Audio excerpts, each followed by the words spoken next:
So all of you have worked with many short filmmakers, obviously. Getting into a festival, you start with applying for a festival. So from your experience and your opinions, how can a filmmaker best decide what's the right festival for their project? I think it starts with the film you've made. And that's the first part. And then the second part is, what are your goals? I was chatting with some of my colleagues up here earlier and saying, look, you've got to really look at what you're getting out of that experience. We were chatting saying, look, if you're saying, hey, I want to be in front of the industry, and I don't wish to knock the Kansas City Film Festival, but probably they're not going to have a lot of industry people there. If you're saying, hey, I want to have a proof of concept my film can play anywhere in the world, you might want to start with Kansas City. So it's all about what it is, what your goals are, and what your objectives, and what you want to get out of that experience is what we've come to see after 25 years of doing this. Yeah, it's a really good point you say that. It all comes down to the film. So my motto is to my clients is know your film, know your festivals. And it might be that you might have feedback you might not want to hear, but it's going to help you figure out how to navigate the festival circuit. The worst kind of thing is when you say, right, I want to do South by, Tribeca, Sundance, Slamdance, do all of those. Have you got a film that those kinds of festivals want is the question to ask before doing any submissions. Because where the mental health aspect comes in is if you do all those submissions, you start to get upset and wonder why you're not getting results. And if you're failing and you feel like you're not being able to achieve your goals, it can get quite stressful. So it's really important to get objective feedback on your film and be open to the critique of the film and know then how to navigate the circuit. Yeah, I think it's helpful to familiarize yourself with what the festivals are programming too, just to get a feel for what those films that are getting selected are like. It does take a little bit of work because shorts aren't necessarily easily accessible, but if you could start by looking at what has won prizes at festivals, working backwards. A lot of festivals will put contact information for each film, and shorts filmmakers are very friendly. If you wanted to see something and you couldn't find it on Vimeo or YouTube, I would recommend reaching out, just asking if you could, take a look at their film because you've seen that it's won some awards. And that is doing that work will help inform you in your strategy. Because I think both of my colleagues here are very correct in that, like, it starts with the film you've made, what you're trying to achieve, and where you're going to find the best home. I think also when you're thinking about who is the audience for this film, who do I want to be in the butts, in the chairs, watching my film, and doing research and seeing, like, what jurors has this festival had before? What are the panelists like? What are the other films that have won awards? Like you were saying about doing research, maybe even getting in contact with them. I think that there's a lot of value in, like, you can see films across the world or film festivals across the world and, like, who is attending each one of them. I don't have a lot to say on the selection process for the auteurs who are bringing festivals and trying to figure out, other than, since I deal with the media and my whole world is, trying to maximize opportunities for filmmakers at the festival themselves. If there is, to kind of the earlier points, an objective of being in trades or being in certain publications that's going to help further your goals, then it'd be wise to kind of take a look at how those festivals are covered so that you're not, not to besmirch Kansas City, so you're not at Kansas City and you realize that you're only going to get 2 or 3 maybe local outlets at that particular festival. They may actually get trade, but I doubt it. But if trade is of your objective, there are certainly festivals that cater to that. I'm going to get a lot of hate mail from Kansas because of all this. I want to add 2 quick things. One, obviously, Film Freeway. I think everyone knows and uses that. And then the other thing is one another. I think when Newport, we're very proud of being a filmmaker-centric and focused festival, and our filmmakers will speak to that. And I think talking with your colleagues out there, asking what they experienced, what they liked, what they didn't, is a wonderful resource to never neglect. Yeah, actually, Film Freeway is a really good platform to do research on, but I would proceed with caution because there are some festivals on there which aren't legitimate festivals. So it's always good to look at the project page. The the festival's page on Film Freeway, look at the pictures. You know, do they have guests there? Is it actually a real live film festival, which actually takes place and not in someone's house with an award? Because that is not a film festival. And that's being generous with some of them out there. Yeah. Please.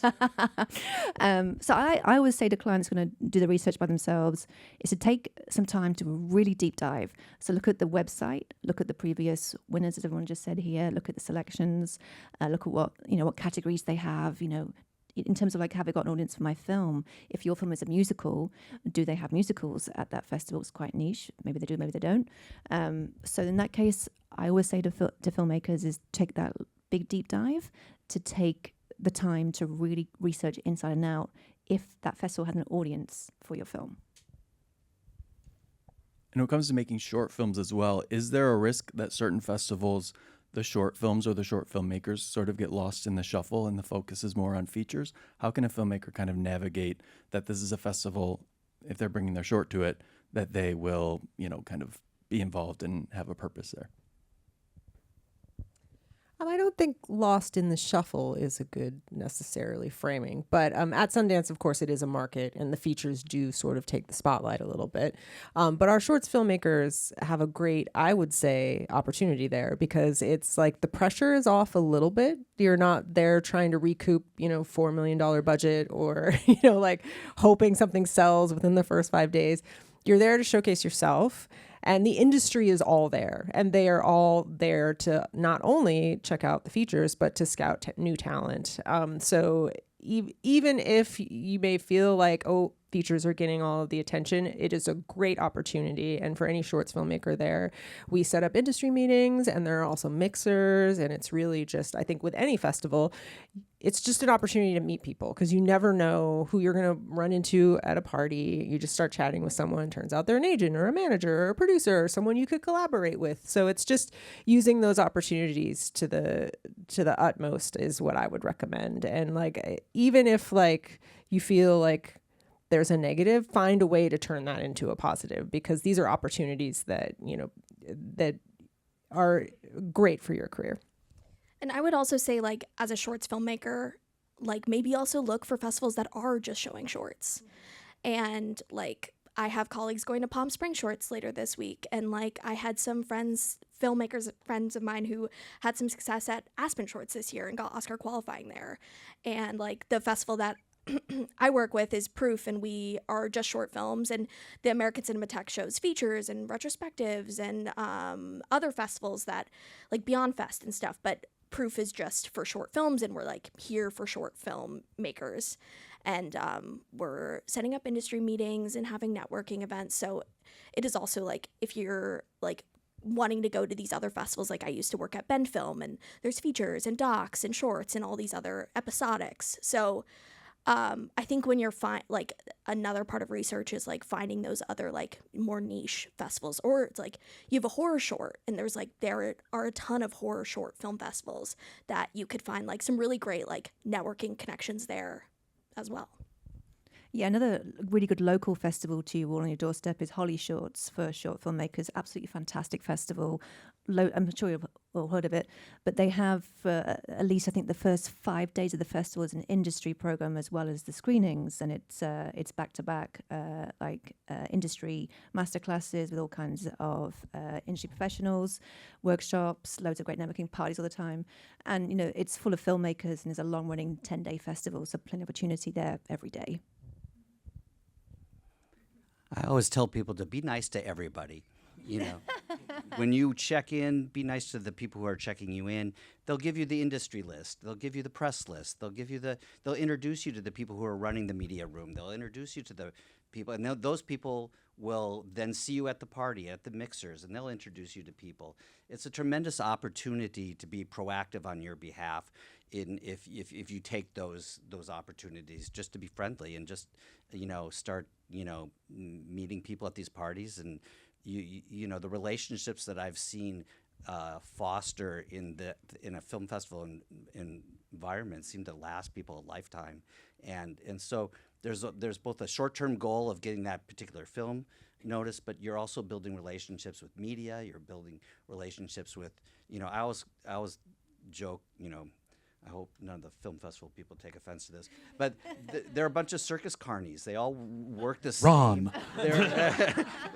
They all know each other. We just realized that we worked on a film festival together years ago, and that's where I came up with this idea of circus carnies, because everybody at Cine Vegas, which is that festival, seemed to be from, Sundance, or they were all just this intermixing of people. And again, it's surprising. I just got back yesterday from Bentonville, and everybody came from like another film festival, and we were all like, Kevin Bacon, we all had these interconnecting, opportunities to kind of rekindle a relationship or build on an existing relationship. And I see that I could see people kind of collaborating on their next project or whatever. So it's easy to get lost if you take a passive approach to it, but if you become your own publicist and you become your own advocate for your film and take advantage of all the materials that are available, you'll find it a worthwhile experience. I was going to add a couple of things. At Newport, we'll screen about 130 features and about 260 shorts, which is a lot. And within the shorts environment, one of the things we talk about all the time is, whether it's Newport Beach or any other festival out there, it's like getting into a good university. What you get out of it depends on what you put into it. And so it is not just having, again, that great film with goals and objectives. It's about what you do on the ground. All the time, I'll meet filmmakers. Oh, I'm here today for my film. I mean, why weren't you here 2 days ago? Don't come into a festival and come in the day of your event and stay for a couple of days for quote unquote a vacation. But take advantage of being on the ground, talking, networking with people, filling that theater, because that's the festival's hope, is that it's a nice full theater and that the filmmakers are leveraging that relationship with their audience and with the festival to make that a special screening. But also, again, just to network with one another. Like, people ask, what's your favorite part about the Newport Beach Film Festival? And I say that for me, the thing I love hearing is, I met my DP for my next project at your festival. I met the, actors or actresses at your festival from a different project, and now they're in my new project. And that's the opportunity that comes from that networking and being involved with other events in above and beyond your own screening. But it's really interacting with people and not taking a passive approach to it. Yeah, I think it's that's what's beautiful about all festivals, is the community aspect of it. And I think that also speaks to the traveling carny piece that you brought up, Ron. It's like, I think we all love film and we love celebrating the community that it builds. And I think making those connections are important for all of us and for filmmakers, because it's, we love it. And we're all supporters of indie film here, where you have to be wise with your resources. So when you are researching the many, many, many festivals throughout the world, obviously all of those festivals come with a submission fee. With the caveat that we are not accountants, we will not tell you how to spend your money. Is there any advice you can give on how a filmmaker should approach budgeting for festival fees? I actually say to my clients to create 3 different types of budgets. 1 is for your festival submission fee budget. 2 is for your traveling budget to get to festivals that will help you achieve your goals and are worth going out of state or out of the country for. And thirdly is your materials budget for marketing and PR. So you must have a poster and a trailer. They have to come out of money somewhere, and having, like other things like postcards and business cards when you're at festivals, they all add up. So I always like to do those 3. And the one that tends to be the largest one can be traveling, because that can add up. I mean, if you've got air miles to go to Kansas City, then, do that. Or Newport Beach. But for example, if you're going to go to loads of festivals, do make sure that you put money aside for that, because not all festivals can cover short filmmakers' travel and expenses. A lot of them can maybe give you, what I find for my clients is discounts at hotels, partner hotels or something like that, or help that way. But it can add up a lot. So be very selective where you travel, and that budget will be a bit smaller. But I like to put aside for submission fees, if you can, like between 1.5K and 2K to do the whole 12 months or more. But if that's going to be a struggle, then you can do a lot with 1K. Just submit early and not late, because late's expensive. To build on that, it blows my mind when filmmakers have a finished product that they're not adjusting anything that's in the can, as you will, and they wait. It's just because it's more expensive to you doesn't mean it's better for us. We put that on there to discourage people from submitting at the end, not to like, oh my gosh, we're going to spend more time because it's twice as much when it was 3 months ago. So yes, please, please, please submit early. And I mean, it's helpful to us because we need to get through those submissions. So it's like, I know some people have thought if they submit later, that's going to mean they're fresher in the mind or whatever. But it's like, really, as programmers, when I'm watching stuff, like we can sort those submissions in any sort of way. So it's not like there's a pile that's starting, you know, from the most recent submitted isn't on top. Like one day I could be like, I want to watch long shorts from Eastern Europe, and I can just pull that. So it's like, there's really no magic trick. It's really just saving you money should be the trick, because it's going to be more beneficial to you. Yeah, I recommend to some filmmakers who, like for my festival, we allow films to be a couple years old too. So you can see when that cutoff date is for a film festival, when they stop, like the completion date after. Because I believe for Proof this year is January 1st, 2022. So we usually have films that are at the very end of their festival cycle and they're ready to make their first feature film. So then like I had some filmmakers reaching out and being like, we're almost done with the cut. We're just putting the final touches on VFX and credits and stuff. And I said, like, feel free to submit now, but you are more than welcome to submit January 1st, 2026. Save money and also like be able to put your best submission forward when you have another 6 months to do those final touches on that film. For other festivals, you might have more of like that race to the deadline. Like I want to make my premiere at this festival, but like in an instance for Proof, we're looking for films that like that filmmaker is like, I have a pitch deck and I've been working on a script and I have all these things that I'm like, I want to get ready to make the feature version or the series of this project. You know, a lot of what we talked about earlier is setting goals for and your intentions for a festival. Obviously, there are probably a lot of varying goals you have with a film. How do you prioritize them when you are gearing up for a festival run?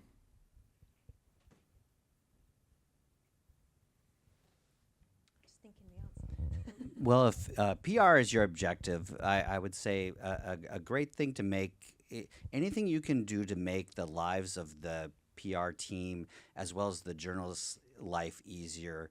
Invest the time, and it could be a little bit of money to, you know, make sure you have everybody's headshots and bios, make sure you have access to the film readily available. You know, it'd be great if you could cut a 1-minute clip out of the film that would be available for media to use, and a log line or a synopsis and a short synopsis, because that's what's going to make us more likely to call on you when media opportunities become available. If you've you know, made it easier for us and you've made it easier for the journalists as well receiving that information, they don't have to wade through or try to decipher what this film is about and why it's relevant. And so I would say that would be a great way to, if your goal is to attract some sort of a media response. Yeah, I'd also suggest, because when I'm speaking with clients of mine, asking them about their goals, they always tend to have more than one goal. So I say, right, you've got 4 different goals here. What's the priority? And then we can figure out what festivals to attend to achieve that particular key goal to put your money into. So with a short film, the goals tend to be, I want to get it into like a BAFTA or Oscar or BIFA qualified film festival, or I want to meet new connections, or I want to just get it seen. So I think, well, which one of those 3 is absolute priority? And it tends to be meeting new connections for networking and industry connections. So I say, right, let's submit to the festivals that are going to have those available, not Kansas City, other ones. We love that festival. It's a great festival, by the way. I've been to Kansas City. It's a great festival. Nice, I've had films there. It's highly recommended. It's absolutely wonderful. But for example, just be very, very strategic with goals, because that then leads to spending money and time and really getting the most from it. As you know, when you're going to festivals, they aren't vacations. It is very intense work, and it is on it 24/7 and doing everything. There's also going there knowing what you want and having that key goal in mind whenever you're there and presenting yourself and your brand. And I think being sure to go to all of your screenings is very important. I think sometimes people get a little swept up in the goals and trying to make sure they're meeting everyone and taking meetings, but But seeing how audiences react to your films and also having that Q&A time, I think is really, really important. And just having yourself prepared a little bit for what Q&A questions might be. You know, often people will ask what you're doing next or what the inspiration is, just so you're sort of prepared, because you're presenting yourself to an audience and you don't know who will be there. So I think it's important to go to all your screenings. Sometimes some filmmakers have a goal for their short. It's they want to get distribution, or they want to get finance for the next project. So that is doing a lot of networking. You might not really meet lots of financiers at festivals, especially for short films, but there tends to be you meet people who are producers that have those connections you want to collaborate with for the next project. So always have in mind when you're meeting people in your head the elevator pitch for the next film. And when you're doing Q&As as well after your screening, when they ask the question, so what's next? Well, the next film is about, and not be like, I don't know. You know, so having that vision in the head already, know what you want, will also attract more of the people you want to meet at the festival. Yeah, for proof, at least, we like recommend our filmmakers to like be prepared to have like an outline or something, or a pitch deck, to be able to, because the first question we ask at every Q&A is, what is the next version of this project going to look like? And so being able to have like something like concrete to be like, I'm gonna send out the pitch deck after the festival's over, like a calling card like that. I think that's really important. I mean, that's like for a goal, like getting your next project made, being prepared to have that materials to hand out, because then oftentimes like after a festival, things get lost in the shuffle, business cards get lost, people go to another festival and then they have all these other meetings set up, or like the holidays happen, all those things. And then you want to be able to like right away be like, Tuesday after the festival's over, here's my pitch deck. Yeah. Absolutely. You know, Gregg, Lisa, and Hanna, you all talked about the different networking opportunities that festivals provide through parties, panels, mixers.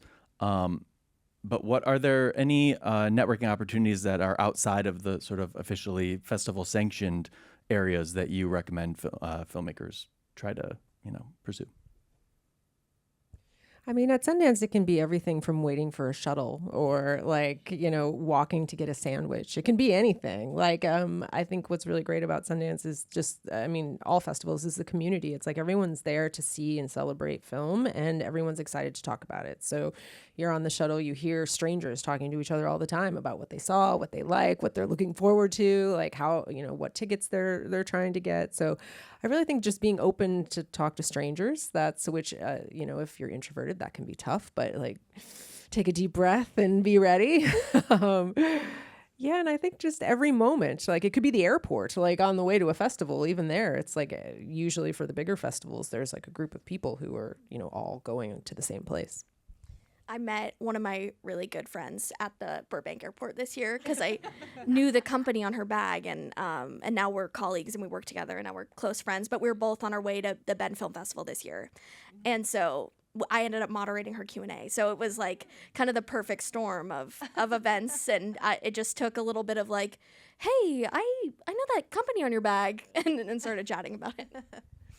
I'd also recommend as well to take the shuttle buses, because that's where everybody, is going to the festival. There's a really good festival in Waco, Texas called the Waco Indie Film Festival, which is absolutely wonderful. And they organize filmmakers coming to Austin Airport, a shuttle. It's a nice little bus that takes you over to to Waco. It's about an hour and 40 minutes. And that's where everybody then connects and becomes friends. And then they see each other's films and hang out at the parties. And then after that, it's connecting on Instagram and staying in touch kind of thing. So it is really nice to always take that option, because that's where you meet loads of people go on the same journey. And don't be afraid to ask the festival questions about everyone's working with limited budgets. You can ask what days are important for me to be there? Because even though Sundance is, 10, 12 days long now, it's the shorts awards happen earlier in the festival because we're aware that everyone has limited budgets, so they can guide you on what the best sort of time for you to be there is. We often connect filmmakers in case they want to share housing or find ways to connect before the festival. Yeah, so don't be afraid to ask questions. And that also goes for like submission fees. I will say that you may hear no, but it never hurts to ask for a fee waiver. And sometimes if you get into a festival, that sometimes open doors for other festivals. Like if you're in a festival and another festival is interested in playing you, they might offer you a waiver code just to submit. So don't be afraid to ask those questions. Don't be afraid to hear no, but it's worth your time. That's the thing I'd add is also, against tangent to that, is talking with your fellow filmmakers in your program. In that, very rarely is a short film programmed on its own. You're going to be, curatorially speaking, grouped with hopefully other films of your genre. And working together as a team becomes very important. And it just makes life so much easier as far as navigating that festival, as far as the outreach, the promotion, the marketing, a whole host of things that can be done through that cadre of individuals and films on their working together as opposed to on their own. Yeah, a great thing about festivals is that everybody's wearing a badge. So you can really, when you're in a town and you've never been there before and you're getting a sandwich and you can see like, oh, we're all wearing the same badge. I know that we're all here for like a similar purpose and they have similar values to me. Like we're all here supporting indie film. And so it's like it might be hard, but it's a perfect entry point to be like, what are you guys doing here? Are you a filmmaker? Are you industry? Yeah. I noticed too that a lot of casts or filmmakers will go out for drinks or dinner, and they'll plan a dinner, and then they'll run into somebody at a mixer or something like that, and they'll invite the executive editor of Variety. Hey, we're having this dinner. Do you want to come? That happened to me the other night. I was going to take her out for dinner, but they had beat me to it. She had plans, and they had a captive audience of somebody they really wanted to know and get to know and meet, and just took an invitation to a dinner or cocktails. Be friendly. Yeah. Do you think it's worthwhile for filmmakers or actors to attend festivals that they don't have a project in, just for the pure networking of it? Absolutely. Sorry. Absolutely. 100%. Yes. Especially Newport Beach. I do, because you'll meet lots of people there. Some people get a bit nervous, like, well, why should I go when I've got nothing to present?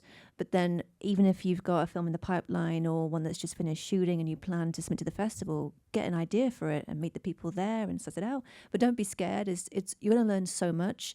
Always go to festivals that have industry, for example, panels and conferences, so you can meet new people, you want to connect with and get a feel for what they're about.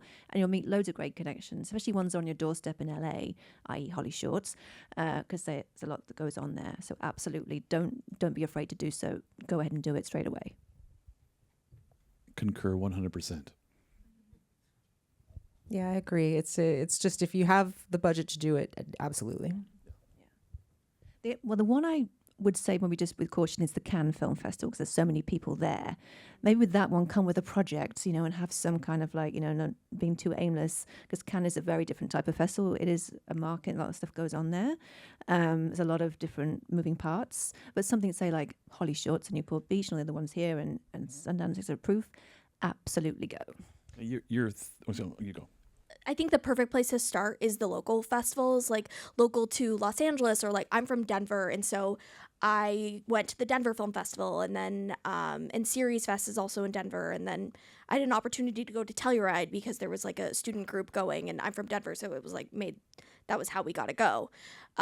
So if your family lives in Kansas City or in Michigan or wherever, and you can then go to that local festival, because it's just fun. Like the reason why I started working in festivals is because I went to the Telluride Festival and was like, you can just like watch movies and talk to people, and everyone here loves movies and loves to talk, and that's what I love to do.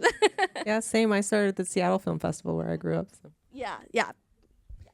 I would put a special plug for the Palm Springs Short Film Festival, since you guys are fairly adjacent to it, and that is a community, and there's so many filmmakers that the parties are all like-minded folks that are doing similar things, and I see so many relationships come out of that one in particular. Some of the larger ones, it can be somewhat isolationist, because you've got, just by the scope of the festival itself.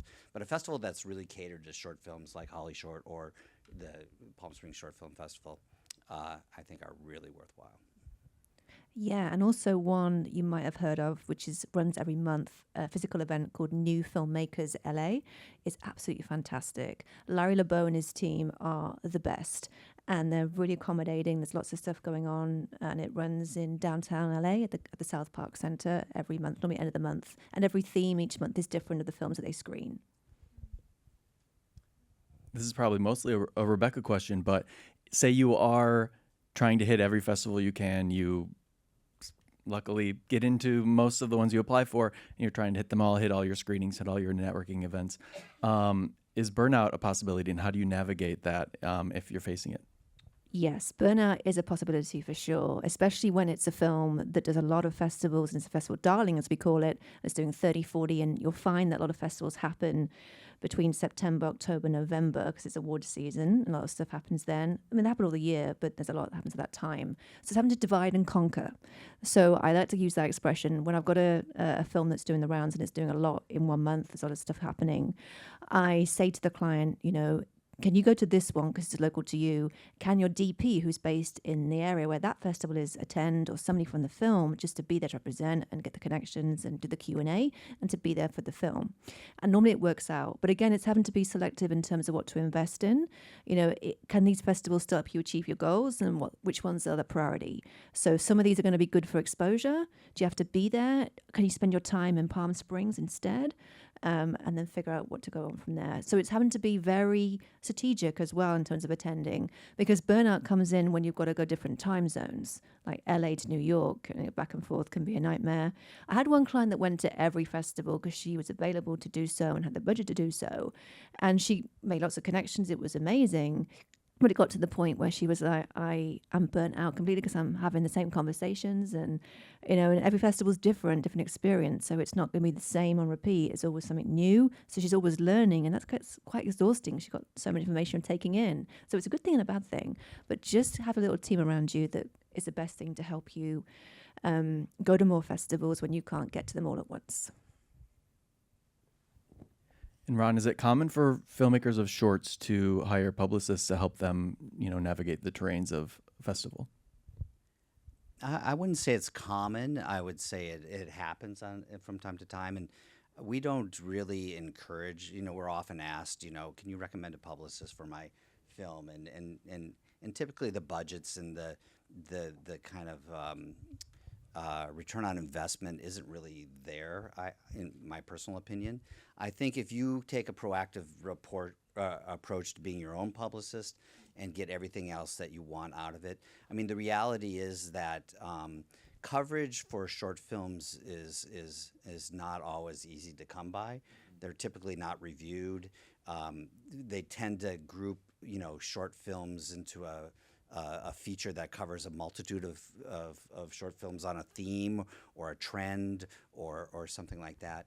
And I think if you can be creative and come up with a pitch and get your press list from the folks who run the festival or the PR team, you can start to make your own initial introductions and take the time to kind of study the key journalists and what they write about, so that you can form a connection with them. I guess it all comes down to people, I guess, is what we're all saying. They're people too, and they want to, be supportive and helpful, but, don't ask a documentary film reporter to cover a rom-com that you just put together, and don't, and if he never reviews something, don't ask him to review your film, and so there's just some common legwork you can do on your own. And I guess if money is no object, happy to take your money, but I just think that, I think that if it were me, we just don't really encourage people to hire a publicist unless they, if money is no object. And a lot, at least at Sundance, I'm sure other festivals do as well, there's a publicity team that works with the film. So like we will have someone in publicity just on shorts, like working with the teams, answering questions, trying to get that coverage. I'd say, of course, if you have the budget, yes, of course, but that money might be better served in travel or in submission fees or, in using it in a way that can be more tangible.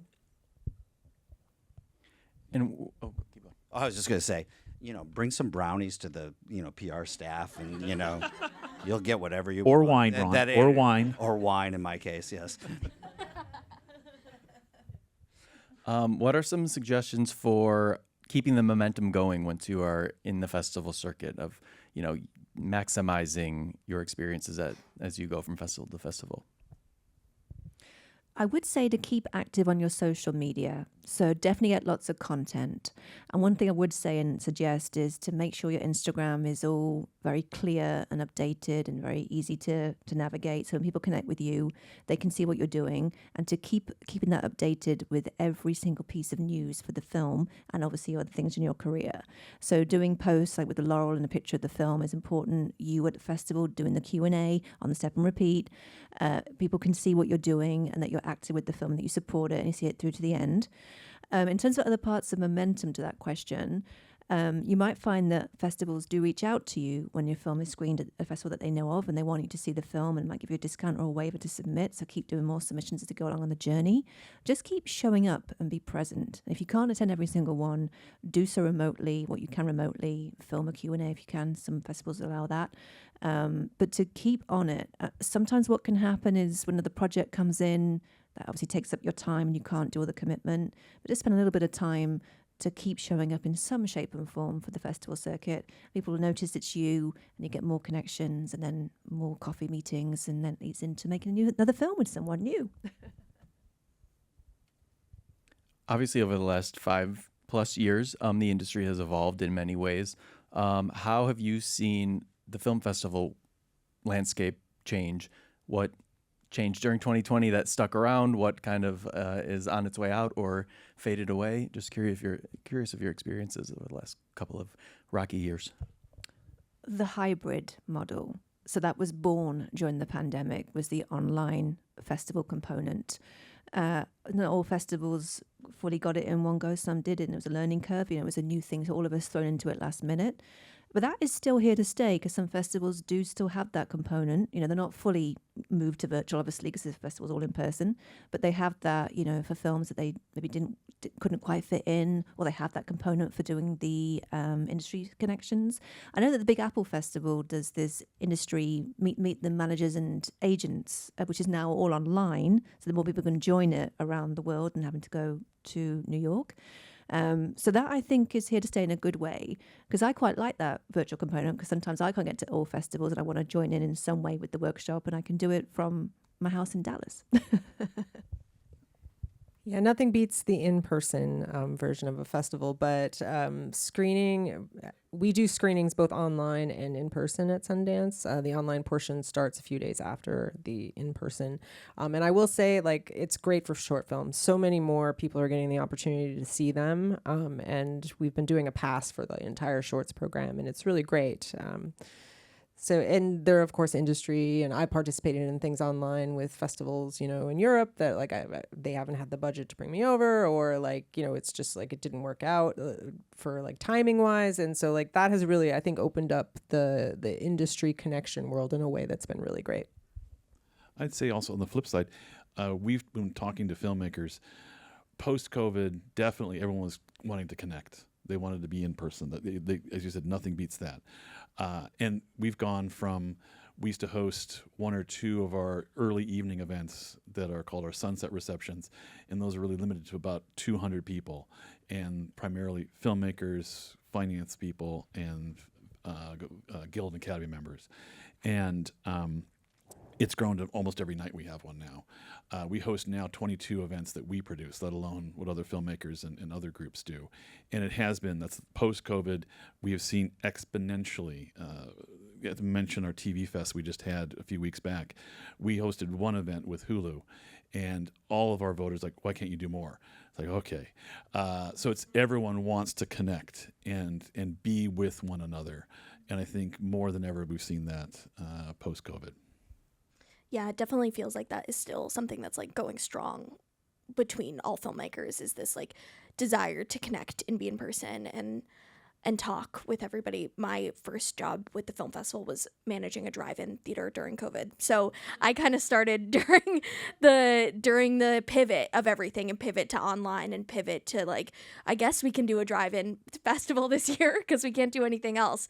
So, but I saw that evolution of like that pivot and then that return back to in person and how strong it is. And like, with Proof, we started it 2 years ago. We had no idea how many people would want to come, and is this a festival that really makes sense? It's only proof of concepts, and then that first year we were like blown away by the support of filmmakers and people wanting to be in person and go to parties and network and just like hang out at the theater all day long. And so I'm really happy with that and excited to like continue to expand it to like foster more relationships and bring more people in, and then I get to go to these festivals where I see the same thing happening. Like I was at the Big Sky Documentary Festival this year and seeing all these people that are just like traveling to Missoula in February in the snow, but it's like kind of the perfect place to like drink a beer and talk with people in like a little dive bar. So yeah.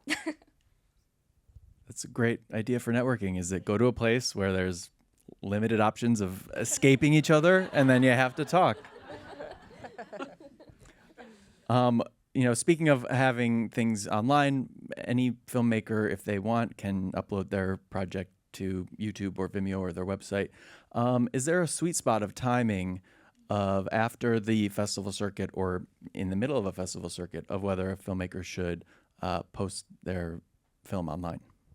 I think just be really familiar with the rules surrounding the festivals you want to submit to, because at Sundance, we do not have any premiere requirement. We don't care if you've been online, but that's not true of every other festival. I know Tribeca for a long time did not want their shorts to be online before being submitted. That may have changed.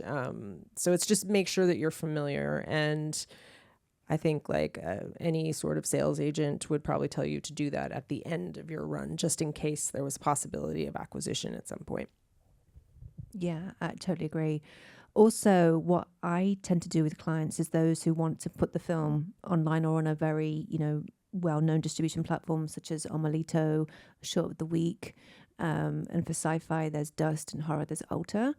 These kind of platforms is what you can do is submit it, and then if they say yes, you can always say, okay, great, but I want to do it at the end of the run, not tomorrow. And they say, great, we'll schedule it for whenever you want to do it, and it's just in the system. So you can always like get it stuff in the pipeline and get organized, ready for when you want to launch it online. And I suggest doing that towards the end of the run. I always say to clients, just get the festivals done, and then you have the release, and then start planning the PR and the marketing for the release so you can get the most eyeballs on it, and work with the platform to do that in a way, because if you do it at certain times, you get a lot of eyeballs on it, and certain ways of doing it, which you work with the platform about that. But it's always good to then just put an energy into that when you've done the festivals. Hanna, you mentioned horror shorts being or having a lot of festivals catering to them. Are there other sort of subgenres that are either on the rise or that you've noticed that maybe general public might not be aware of? This is a real sweet spot for niche short films with a kind of audience hungry for content. Yeah, I think the films, definitely sci-fi and horror. There's a lot of festivals that are catered to those specific genres, and then I think comedy and animated films. Besides that, I think that so at Proof and my experience at Ben Film, we accepted films, short films of any variety, drama, sci-fi, horror, animated. We're gonna maybe start accepting documentaries soon, and so that's a good question. I have to think a little bit about it, but yeah, I think that very niche. I see a lot of coming of age films. I see a lot of somebody had a great term for it, coming out of age films, the 20s, 30s kind of time. I've been seeing a lot of those lately. But so they're kind of like drama, comedy hybrids. And what's cool, I'm speaking about Proof, but with our awards, we see all different kinds of films get picked by our jury. People like, and we have jurors that are selecting a number of different, like from a lot of different backgrounds. So we're hoping that, you know, a diverse group of films and genres and subjects that are getting really shown. Mm-hmm. Lisa, have you noticed trends in the Sundance space? Yeah, I mean, it's very similar. Lots of coming of age. We accept all kinds. So it's like midnight genre, comedy, documentary, everything you can think of. I will say, I think mockumentaries are kind of making a comeback a little bit. Like they went away for a long time. And like I've seen a few where I'm like, oh, okay, it looks like they're on the rise. I think I watched 2 today. Yeah, see? I mean, it's funny how things come back around. But I mean, horror, it has been big for so long. It makes sense that things will turn at some point.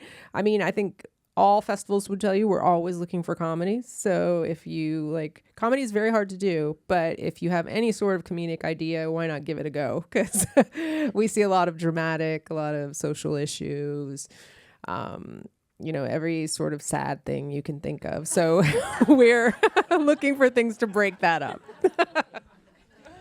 Yeah, I'd build on that too. I'd say that the programming team will always talk to me like, oh, please bring a comedy. And again, I think it really, it all goes back to quality. I mean, we see so many great films and there are ones out there that there's nothing. If we had a chance to sit down with the filmmaker, we would say probably do something else.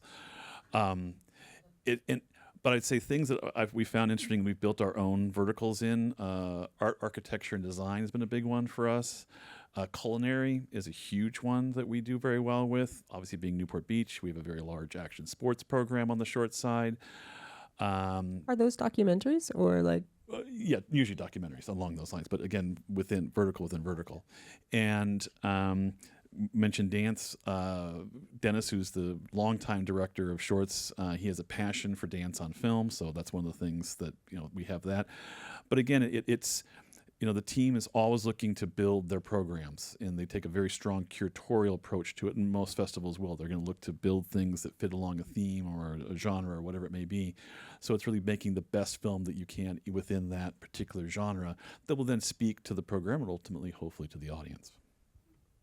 One trend I saw, which I'm not sure maybe is still around, I think it's starting to maybe just die down a little bit, was sport. So I had when the Olympics occurred, there was a lot of sports shorts and feature-length documentaries came my way, and then Holly Shorts, another example, they added in a sports category to their festival because they were getting a lot of them, and they had a specialist come in and do that programming.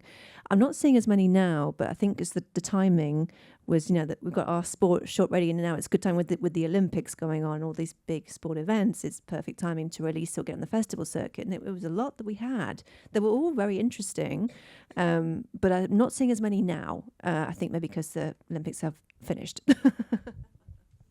So that's going to be it for us. Thank you to all of our great panelists. Thank you to the SAG-AFTRA Foundation.